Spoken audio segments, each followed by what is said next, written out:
I just feel like I've been around the block, ripping up fantasy stock, working around the clock. Look at the view from the top. Researching rookies a lot? No, I just be listening to pods. Yeah, one in particular, I'm just a messenger. Let me just pass on the rock. Browning, brunning, pruning, pronouncing ain't what he's doing. What he's doing is not losing, but infusing you with new things. And there's Dennis the Bennett, yeah. The man is a menace, yeah. Building a dynasty, some of the finest things. Promise you, you won't regret it.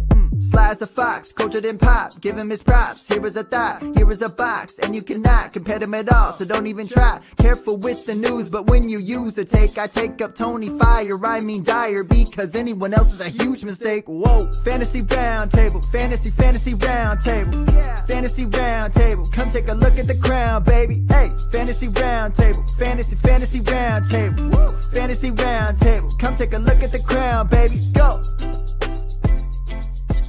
Hello and welcome to another episode of the Fantasy Football Roundtable Podcast. It is Tuesday. Super Bowl is in the books, so we will be talking a little bit about that game. It wasn't the closest of games. You know, it's been a while since we had a blowout, and you know, if you go back and listen to any of our shows the past couple weeks, I think you'll hear me say several times that I expect it to not be a blowout. These are two good teams. Kansas City's really put a lot of effort into their defense, and their defense is playing well. Boy, was I wrong. Man, Philadelphia, they took their front four, and they've invested, I think, their first rounders across the board, and you know, they got a big money free agent in Josh Huff that they had inactive even. And they've just that defensive line just was unstoppable against Kansas City.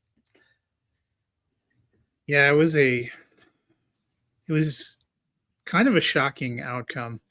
We'll get to that game in a moment, but first a couple of things. You know, Kellen Moore, obviously the architect of an offensive attack that put up 40 points in the Super Bowl, will not be leaving the city of New Orleans. He is staying to be head coach of the Saints. What do you think of the hire? So somebody posted a clip of him kind of walking off in the underbelly there, the Superdome, the Caesars Dome. And I retweeted it, and I was like, oh, Kellen Moore headed to his new office, get to work. Yeah, it feels like that was probably one of the worst kept secrets in the NFL this year. I think Moore, you know, he's noted as being an offensive mind. Will he continue to call plays? Or is he going to take the CEO route? I think as he builds out his staff, that's going to be something to see. There's talk that the guy that's followed him to a couple different teams as the quarterback coach under him as the OC is on his way to New Orleans and going to likely be the OC because there's some grumblings that Nick Sirianni is going to start blocking assistants from leaving. And the only way you can not block them is if they're getting a promotion. And so if Moore wants to take him from Philly, I think he's going to have to promote him to OC. But, you know, he's ran some good offenses in Dallas and you know, while he was neutered by Mike McCarthy and it seemed like they didn't see eye to eye. And I don't think he was kind of under a lame duck coach in Los Angeles with Staley, though talk is he's bringing Staley in as his defensive coordinator. And, you know, that's where Staley made his bones, was as a D coordinator. So it feels like he's putting together a potential staff that could do some good things. The bigger issue is that, you know, that they've got an old quarterback, an old running back. They're not great in salary cap. They're going to have to purge some players, and their wide receiver can't stay on the field. Yeah. You know, they've definitely got some opportunities. You know, in a perfect world, is that the kind of job you want to take as your first time? Probably not.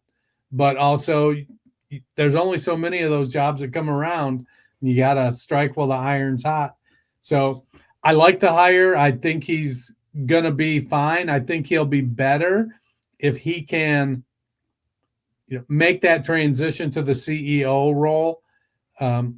Just because I think we saw what Sirianni was. He wasn't the OC in Indy before he went to Philly. He was like the quality control or quarterbacks coach or something like that.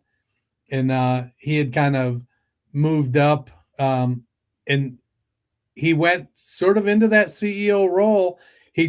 Sirianni thrives on his weirdness, and he's got the team believing in him. He was the offensive coordinator for the Colts for 3 years before going to Philly. Yes. He was under Reich though, so he wasn't calling plays. Is that correct? That I don't. Yeah, he was offensive coordinator under Frank Reich. So, there's definitely two ways. Like, I understand Liam Cohen. He's been the play caller for a couple of years.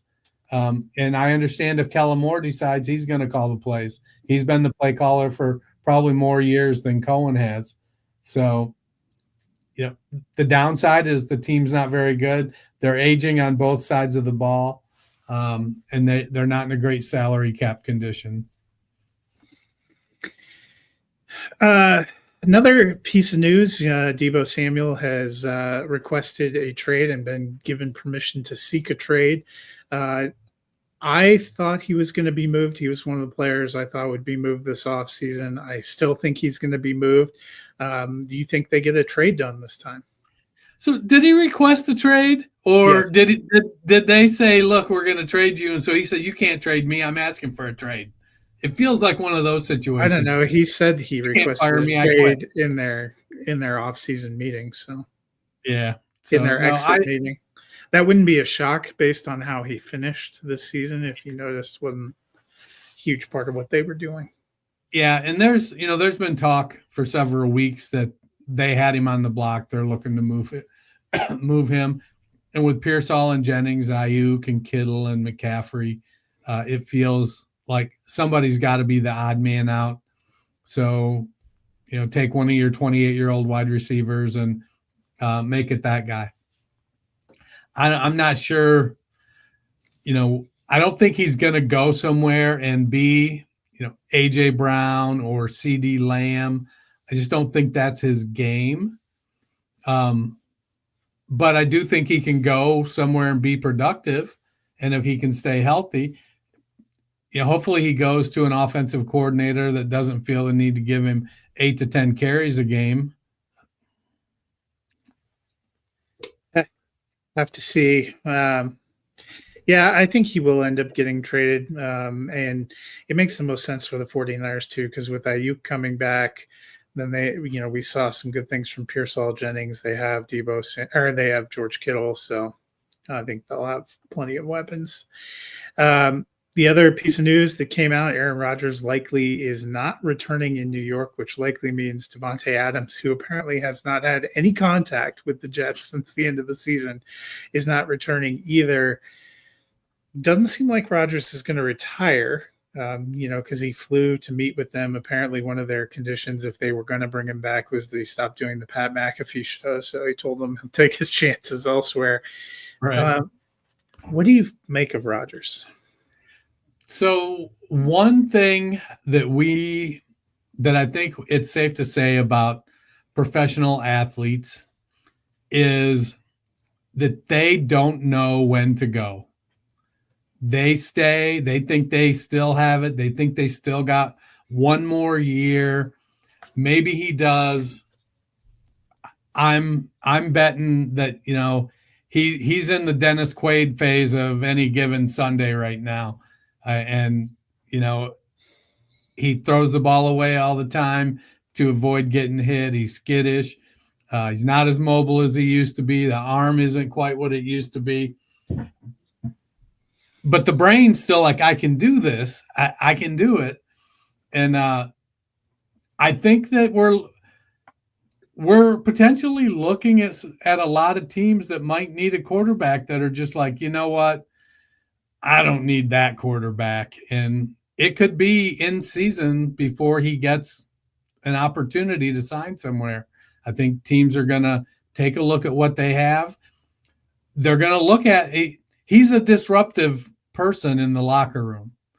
And it's, it reminds me of Zava on Ted Lasso, where they built this whole corner suite for him in the locker room. And well, yeah, he was great.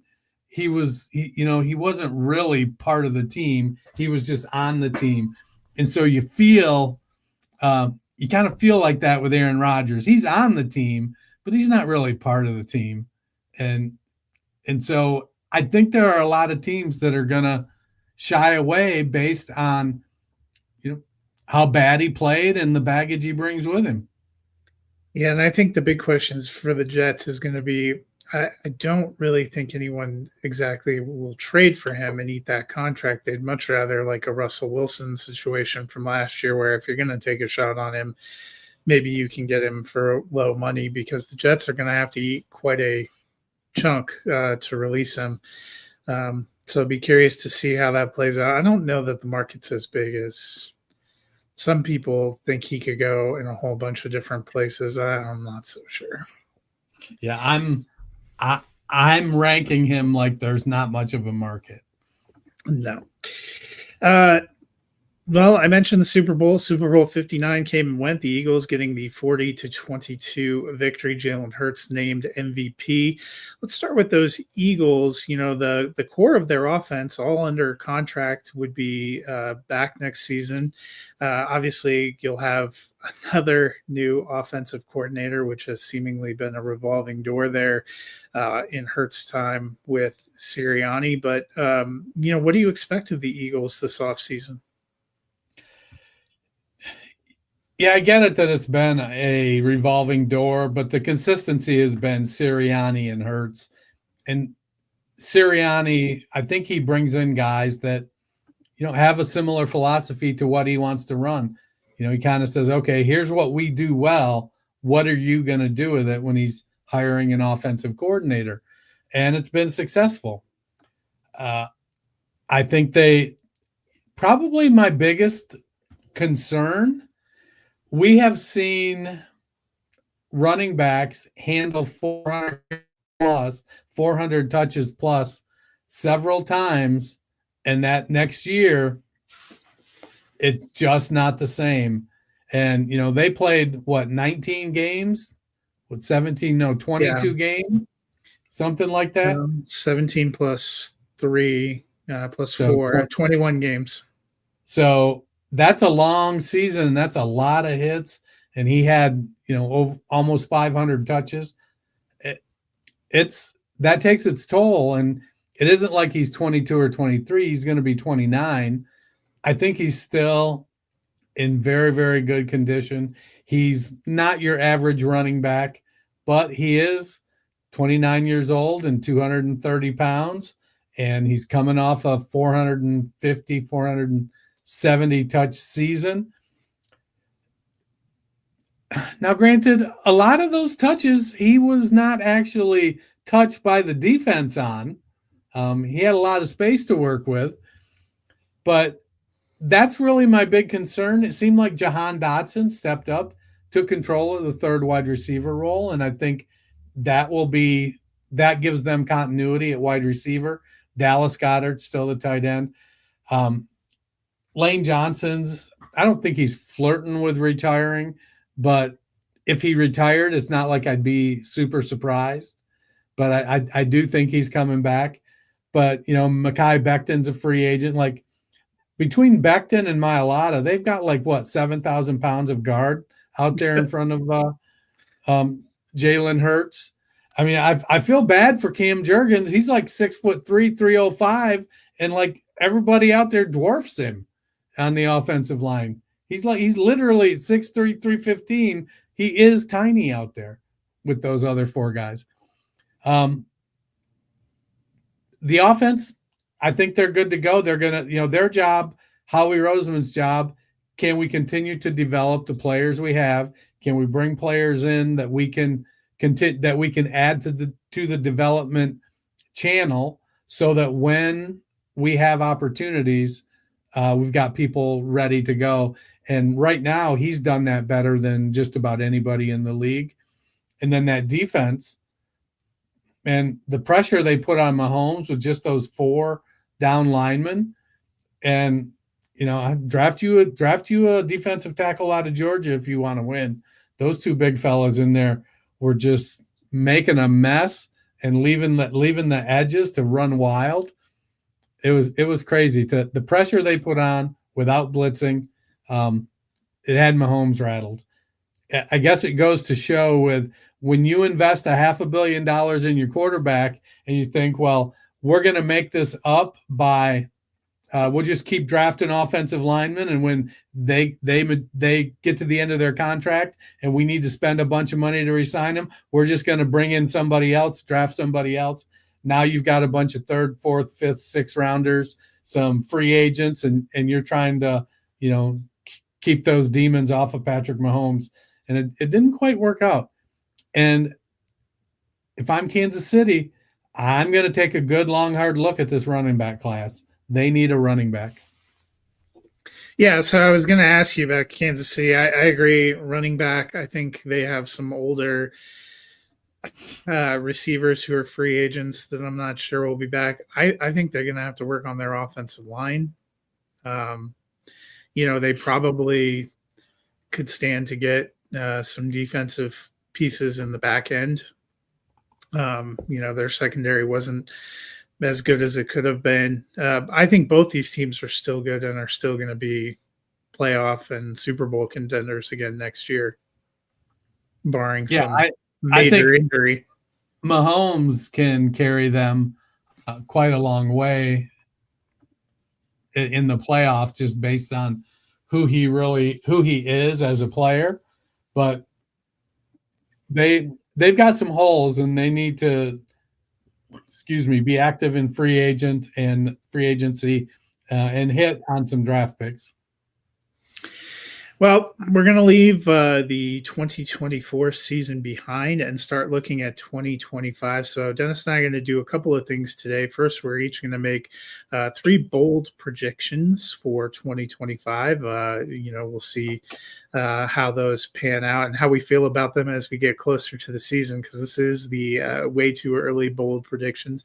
And then we are actually going to start doing our dynasty rankings without this year's rookie class. We're starting at quarterback, going to go from 40 to 21. So, it gets ugly early at quarterback. Even when you start merging in the rookies, I don't think we're going to have, there's a lot of mixed feelings about this class. So it is definitely going to be interesting. But first, let's start with bold predictions. Why don't you give me your 3? So first off, as I was looking, I'm like debating, what's bold?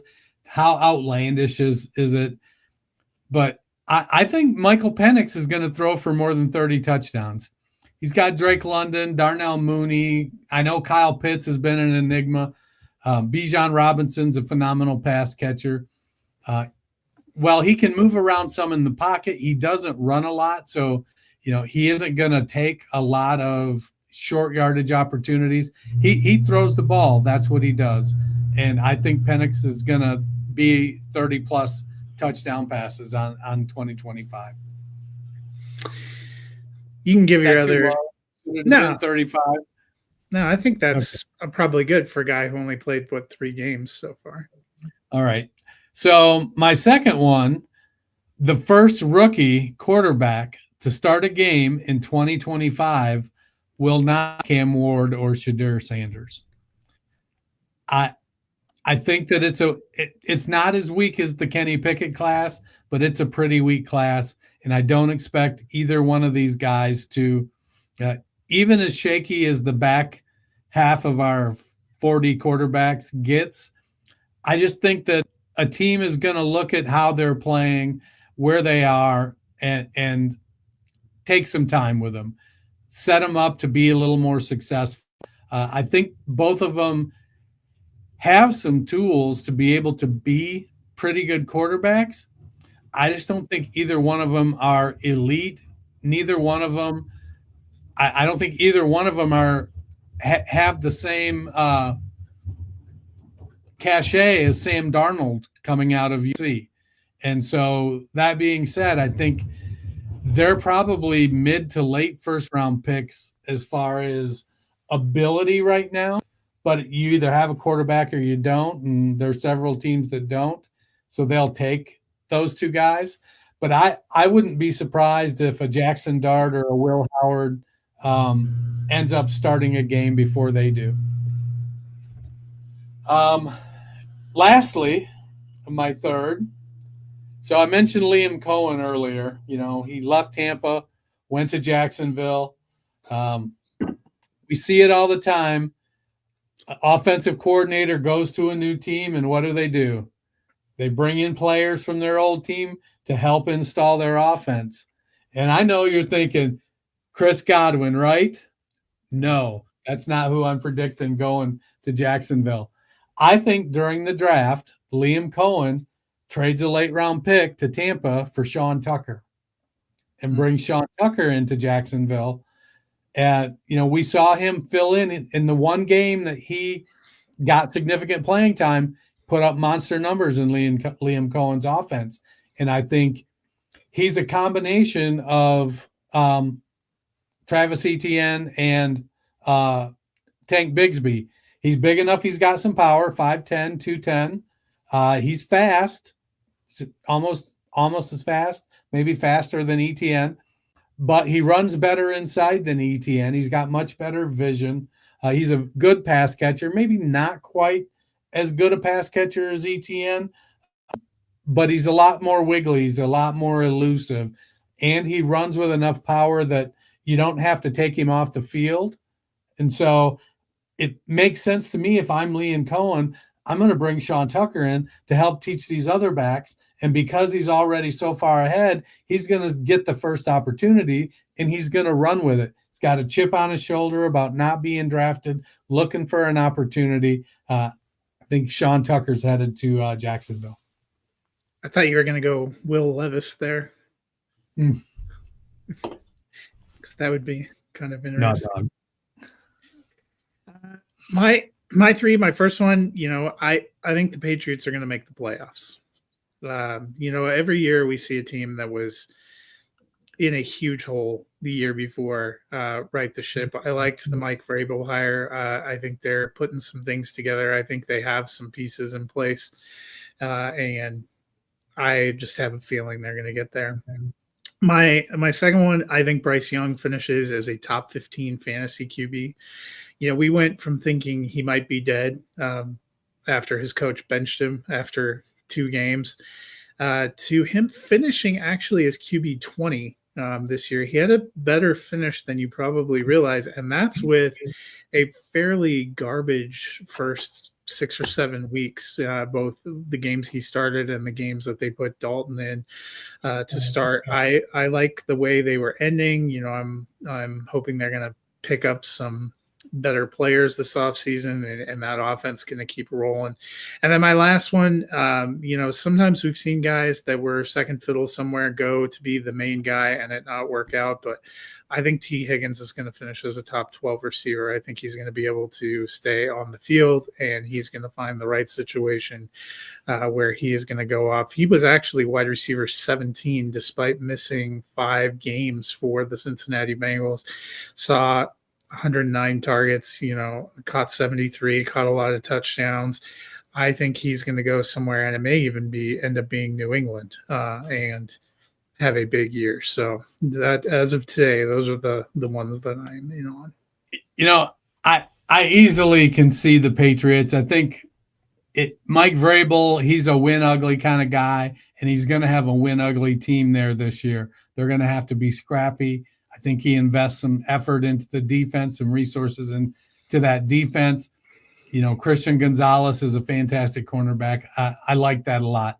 Bryce Young, I think after he became the starting quarterback again, I think he actually finished at like QB 12 for the rest of the season. He had a you're right, he had a very good end of the season. And I think T. Higgins is just a really, really good wide receiver. And whoever signs him is bringing him in to be the guy. and so he's going to get lots of opportunity. Well, let's move on. We're going to start our dynasty rankings, going through all the position groups in chunks. Today, we are starting with quarterbacks, doing 40 to 21. So, Dennis, why don't you take it away and give us your number 40 to number 31? So, man, when you get to about 26, it gets real ugly. I don't know. You get to about 21 or 22, it gets pretty ugly. It gets homely before that, but man, about 25, 26, 27, it starts to get real scary. So 40, I got Malik Willis. So there are a few guys that, you know, probably in the low 20s. I think several of these guys in this 40 to 35 range could jump up there and take that spot and perform as well. But because the other guys are veterans, I think they're going to get the opportunities. So I got Malik Willis at 40. He's behind Jordan Love. Started off terrible in Tennessee, made improvements, and then Tennessee said they were done with it.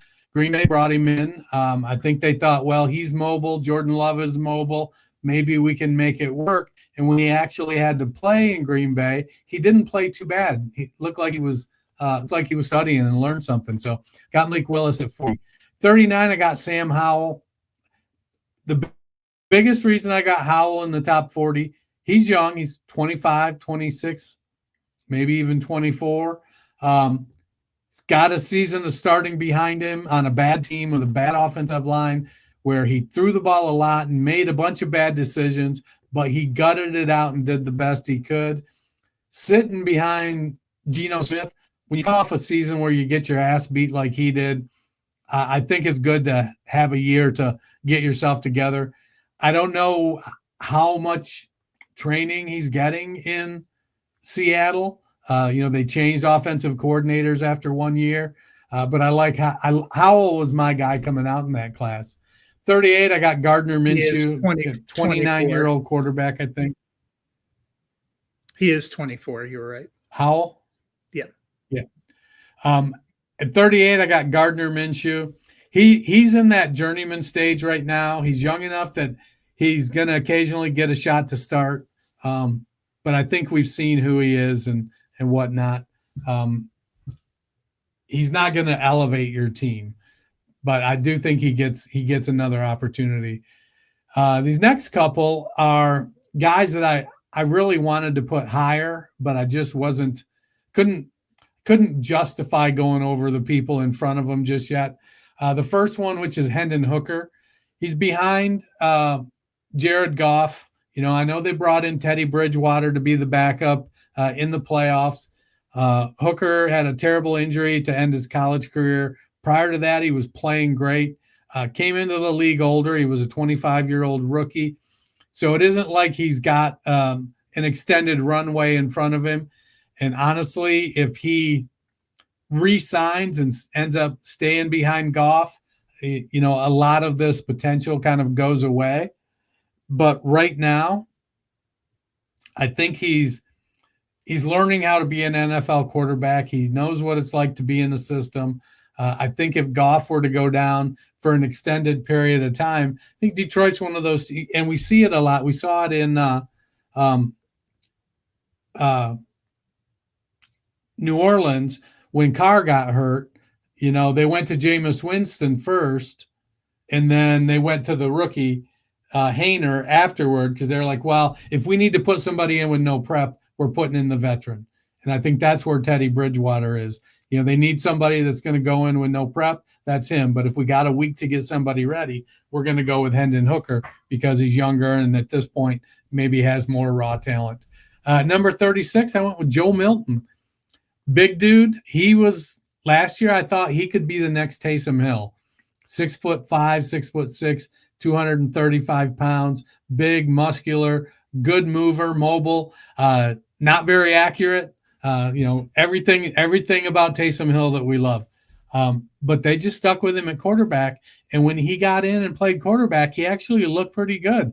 When May got injured and he had to play some and Brissett was out, and he's got a phenomenal arm, may have the best arm in the NFL, can throw the ball a mile, throws it, maybe has to work on touch a little bit, but it feels like, you remember when Belichick kept drafting Brady's heir apparent and would keep him around 3 years and then trade him for a second-round draft pick, and then they'd go fizzle out somewhere? Feels like Vrabel might be headed down that same road. He's going to keep Milton around, let him play in the preseason, let him play, a couple games here and there, trade him for a third-round pick here in another year. 35, I've got Aiden O'Connell. He's younger Gardner Minshew. Basically he doesn't have he's not an elevator. He's not going to make a ton of difference. But I think he's a little bit better than Minshew. Got some starting experience. 34, I got Jameis Winston. I feel like Jameis is probably not going to get another shot. I think if he was going to get a shot, it would have been in Cleveland. They don't seem like they're making an effort to keep him around. So it feels like we're just getting into that bounce around for a couple years as an emergency quarterback kind of stage of his career. And God bless him, he seems like he's happy to do it. 33, Daniel Jones. So guy's going to need to put in some work and get a renaissance. We saw it several years ago with Mitch Trubisky after Chicago gave him the boot. He went to Buffalo and hung out for a couple years, got a shot in Pittsburgh, was unable to, make anything happen with that opportunity. Now he's backing up Josh Allen. Feels like Daniel Jones, it's going to be the insurance for J.J. McCarthy this year, and maybe next year he gets a shot to go somewhere and be a starter. And if McCarthy's not ready, maybe he starts the season and they're able to, move him and keep Mullins or Dobbs as the backup to McCarthy. 32, I got Will Levis. Like I said, I don't think, even if Tennessee drafts Cam Ward, I think Will Levis starts the season. He's got a lot of work to do. There's issues with handling pressure, not as accurate as he needs to be, but he's still a second-round pick going into his second year in the Brian Callahan offense. So let's see what kind of steps he takes. Derek Carr at 31. He's just a low-end QB2 at best. We'll see if he can stay healthy, and if his weapons can stay healthy, maybe Kellen Moore can get something out of him. Yeah, I mean, it kind of tells you where we are at with quarterbacks. This range is a collection of guys that are probably entering backup phase that maybe get a shot to be a spot starter or a bridge starter. And you and I just kind of went with some different ones. We have the same one at 40. I also went with Malik Willis. And I would think, to me, he's almost a big jumper into this group, because I was all the way out on Malik Willis going into last season. It looked like he had completely washed out.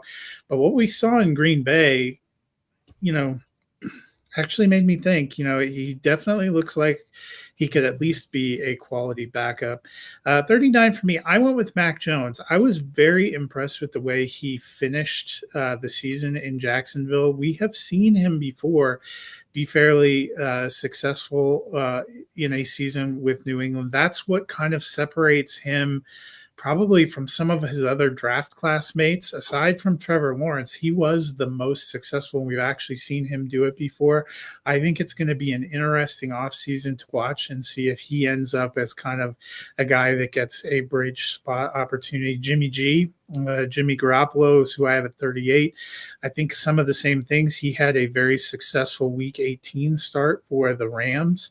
A guy that we've seen be a starter with some success in some places before, or at the very worst, be a very quality veteran backup, maybe a bridge with upside. 37, I went with Spencer Rattler. I did not love what I saw from him, but it seems like the New Orleans front office still believes in him. And it is fair to say he was not given a lot to work with on that offense when he was kind of foisted in there for a New Orleans team that was falling apart mentally, physically, in all ways. Be interested to see what happens under the tutelage of Kellen Moore. 36, I have Deshaun Watson, and he's probably my biggest enigma. With that contract, he's going to be hanging around for at least a couple more years, probably not going to play in 25. Will he enter like the high-end backup phase of a career? Will he completely disappear? If you told me he was never going to play another game, that wouldn't entirely shock me, but I don't know that you can just completely wipe out his potential value at this point in time. Number 35, I'm the same as you, Aiden O'Connell. I think he's just a quality backup bridge quarterback. I actually think that of him and the next two I have Daniel Jones at 34 and Jameis Winston at 33. I think those are guys that are probably at this phase, they are number two somewhere, or they're the veteran that comes in that, maybe starts a game or two when there's an injury, or if you have a younger player. I also, like you, have Will Levis at 32, but I feel completely different than you. I don't think he's with Tennessee. I think he's going to get the Sam Howell. They're going to kick the can down the road somewhere else, because I think Brian Callahan proved at the way that season ended that even if his rookie is not ready to go, he wants some other kind of veteran bridge quarterback. They still have Mason Rudolph, who would be under contract. I think he would much rather start Mason Rudolph week one than go back to Will Levis. It felt like he was very much done with him. They moved on from the GM there, which tells you that they're leaning toward the coach's view of the roster. I don't expect Will Levis to be a Titan in week one. And then 31 for me, I went with Aaron Rodgers. He's another guy. If you told me he never plays another game, that wouldn't entirely shock me. If he plays one, maybe 2 seasons, I mean, he's going to be 41 next year. He looked pretty poor the last 2 full seasons we've seen him play, but he's still got a name value, and he's going to go somewhere. And if he is on a roster, I expect he's going to be starting week one. So we will see how that pans out. Why don't you take us home with this group of quarterbacks with your 30 to 21? So my next 4, I basically have all in the same group. It's like these are guys that I could see getting a shot, doing something with it. And I think, honestly, all 4 of them in 2025 may have more upside than Derek Carr. That's why I have Carr at 31. But at 30, I got Russell Wilson. I don't know where he's going. I don't know what he's doing. If you protect him, he can still throw the deep ball. You give him a running game. He can't carry you anymore. He's not going to run around and make plays and pull a rabbit out of his hat. He's a game manager that can still throw the deep ball. 29, I got Aaron Rodgers. I'm with you. Wouldn't be surprised if we never heard from him again. Wouldn't be surprised if he spends every minute he's awake on the Pat McAfee show. Who knows with this guy? I could see him go into a dark room and decide he loves it and never come back out. 28, Kirk Cousins. Think contract aside, I think Atlanta is not going to keep him around. He's probably going to end up getting a shot to start somewhere. You talk about Levis getting moved out. Tennessee feels like a place where Kirk Cousins could go and be the bridge quarterback. In 27, I got Justin Fields. We know he's limited. He's got, there's certain things he can't do. But if you have an offensive coordinator that can build an offense around what he can do and doesn't spend all their time trying to make him do shit he can't do, that could be productive for both the NFL and for fantasy. Will it happen? Your guess is as good as mine. Him and Russ are both a free agent. A lot of talk that they expect at least one of those guys to end up back in Pittsburgh. But, they're both out there right now. Number 26, I got Matthew Stafford. To me, I just think he's in a system. He's got weapons in Puka and Kyron Williams, a solid defense that as long as they can keep him upright, he can put up decent numbers for another year or two. but also he's another guy that I could see just deciding it's time. 25, we got Geno Smith. He's been dropping since the Dave Canales resurgence year. It's gotten a little bit worse each season since then. We'll have to see if the new Seattle offensive coordinator can get him back up there. That's the old Clint Kubiak and that Shanahan tree. You know what? If they start running for 150, 175 yards a game, that might be good for Geno. 24. Speaking of enigmas, Anthony Richardson. You got to put him somewhere. He's young and he's draft pedigreed, and it feels like he's going to get opportunity, but dude's got to start to show something. And whether or not it's offensive structure, Indianapolis needs to improve their O-line. They need to give Jonathan Taylor the ball more. That's definitely a quarterback's friend, is a good running game and a good running back. They've got good receivers with Pittman and Pierce and Downs and A.D. Mitchell. So if they can shore up the offensive line, give Richardson time, not put too much pressure on him to read too much all at once, simplify the game for him. Don't run this complicated West Coast stuff. Run things that allow him to read and react and use his natural ability. He's got a good arm, needs to learn a little bit of touch. 23, speaking of free agents, we got Sam Darnold. Seen recently on Roto World, I forget who it was that said it, but they could see Sam Darnold ending up in Vegas. Brock Bowers and Sam Darnold and Jacoby Myers, Chip Kelly offense, bring in a running back. I could see stuff happening there. But Sam Darnold, he's somebody I could see moving up the rankings a little bit, finish a little higher. But I think he's going to end up somewhere as a starter this year based on what he did in 2024. 22, I got J.J. McCarthy. This one scares me. It feels like he's being handed the job. Yes, they got Daniel Jones, and they'll probably have Nick Mullins or somebody of that ilk there as well. But it feels like it's McCarthy's job to lose, and they're going to give him a very long rope. And when you got Justin Jefferson, do the right thing, man. Get the ball to Jefferson, Addison, Hawkinson. If you can do that, you can be successful in Minnesota. And then at 21, another one I struggled with, but you got to put him somewhere, and that's Tua Tagovailoa. When he's on and he's right and that offense is clicking, the dude can put up a ton of fantasy points and a ton of NFL points. That offense needs some work. They need to shore up the offensive line, figure out who the running backs are going to be, and can they stay healthy? Can we get Tyreek Hill and Jalen Waddle both involved in the game at the same time? And why all of a sudden Jonnu Smith? But now he's a thing. They've got a tight end they throw the ball to. The possibilities there. This is like, I could see Tua being quarterback 37, or I could see him being QB 7.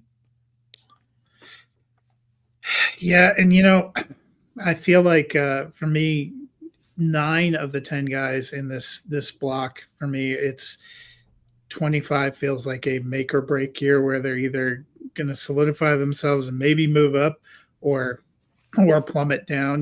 We saw guys, Daniel Jones would have been in this range for me. Will Levis would have been in this range for me last year. Deshaun Watson, and you saw those guys just kind of the floor fall out. Baker was in this range for me last year and obviously vaulted himself up. So, these are guys I feel like could go either way. So my number 30, I have Derek Carr. When he was in, he put up some good numbers. He still looked good for the Saints. Getting paired with Kellen Moore may be a good thing for him. His contract is, a lot of people say, well, they're just going to move on. New Orleans is not a team that has a lot of free cap, and that would be a huge hit. 29, Russell Wilson, feel about the same as you do. I actually don't think he's going to be back in Pittsburgh. It seems like they're trending toward the guy I have at 28, which is Justin Fields, which is interesting because it felt like, at least it must have been Mike Tomlin, didn't have faith that Justin Fields was the guy because they yanked him out of that starting lineup. But it seems like he might be back. So Fields, Wilson, I think these are guys that are going to get some kind of a shot this year, and they're either going to make it or they won't. My number 27, I have Geno Smith. He's entering a contract year. You talked about some of the stats having down. He's getting older. I think 25 may, if he doesn't have a pretty spectacular season, might be his last year as kind of a starter before he enters that maybe veteran kicking around backup phase again. 26, Kirk Cousins. I know he had a disastrous season in a lot of ways, but I think he'll be another year further removed from a pretty major injury, so maybe a little bit better mobility. And if he can get rid of the turnovers, his yardage and his touchdowns weren't actually that bad. And his completion percentage wasn't that bad. It was just he turned the ball over so much and he just couldn't move very well back there. So we'll see if some of those things can improve. I expect him to be a starter somewhere. I have JJ McCarthy at 25.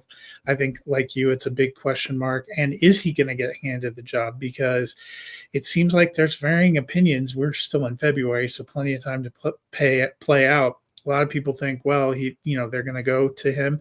Other people know they're going to bring in a veteran. They're not ready for him to start.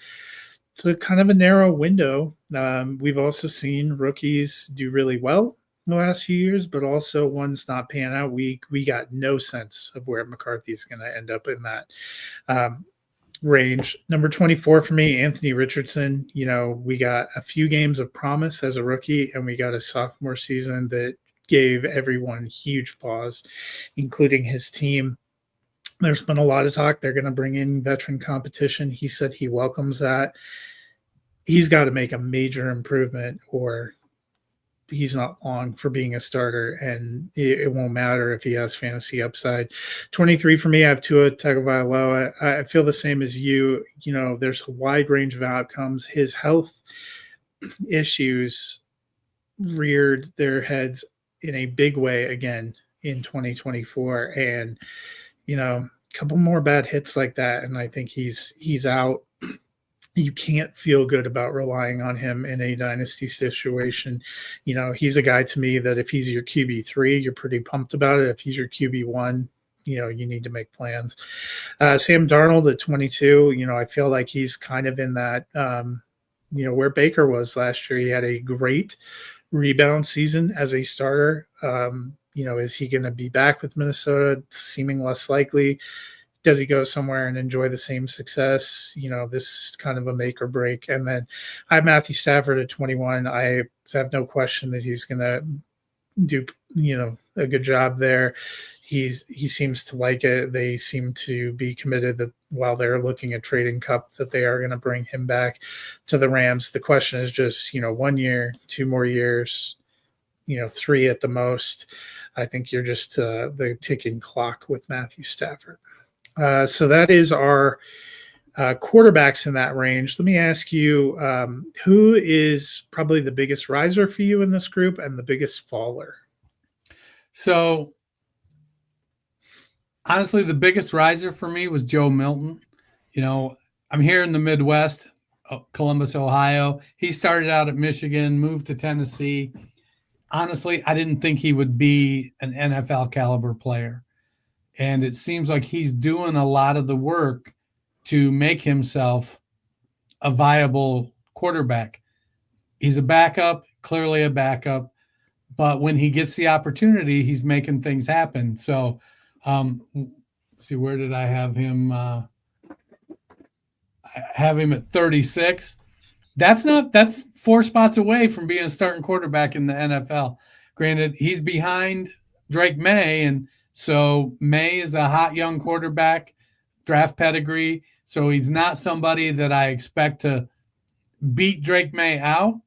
But if May gets injured and Milton has to start a little bit, I feel like we'll get a chance to see some of the things that he can do with that big arm and that mobility. The biggest faller, my biggest faller isn't in the list, and it's Deshaun Watson. Yeah. I just I don't see him ever playing another snap in the NFL.